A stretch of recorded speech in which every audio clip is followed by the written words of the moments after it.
Hi అండి. నమస్తే అండి. సో, మన పాత బ్లౌజెస్‌ని కూడా కొత్తగా మార్చేసుకోవచ్చు ఈజీగా.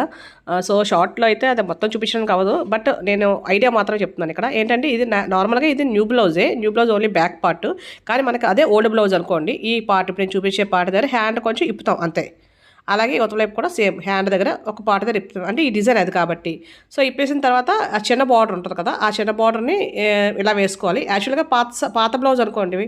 ఆల్రెడీ బార్డర్ అలాంటిది ఏదైనా మన దగ్గర ఉన్నది లేదా వేరే క్లాత్ మొత్తానికి సారీకి ఏదైనా సంబంధించిన క్లాత్ అలాగే సారీలో వేరే కలర్ ఏది ఉంటే అది పోట్లీ బటన్స్ కూడా తయారు చేసుకొని ఈ డిజైన్ అయితే నేను ప్రిపేర్ చేశాను అనమాట. సో, దీనికి లాంగ్ వీడియో కూడా ఉంది. అలాగే షార్ట్‌లో కూడా ఉంది. ఎలాగ స్టిచ్ చేయాలనేది కూడా. సో, ఇది మాత్రం ఓన్లీ డిజైన్ చూపిస్తున్నాను. సో, ఈ డిజైన్ అనమాట. దీనికి ఇక్కడ ఇక్కడ ఇప్పుడు నేను ఇందాక చూపించిన ముక్క ఇక్కడ ఇప్పాలన్నమాట. ఇప్పుడు ఇది కుట్టేసిన బ్లౌజ్ కూడా ఇక్కడ ఇప్పాలి. అలాగే రెండు వైపు కూడా సేమ్ ఇక్కడ ఇప్పాలి. ఆ ఒక ముక్క హ్యాండ్ ఇప్పితే చాలు. మనకు ప్రాబ్లమ్ అయితే ఇంకేముండదు. మిగతా అంతా సేమ్ ఎలాగుందో అలాగే ఆ తర్వాత మళ్ళీ హ్యాండ్ జాయింట్ చేసేసుకోవాలి అంతే. అందుకని ఇబ్బంది అయితే ఏమి ఉండదు. అంటే పాత బ్లౌజెస్ ఏంటంటే మనం కొన్ని అలా ఉంటాయి. కానీ ఒకసారి మహా అయితే ఒక 2 సార్లు వేసుకుంటాం.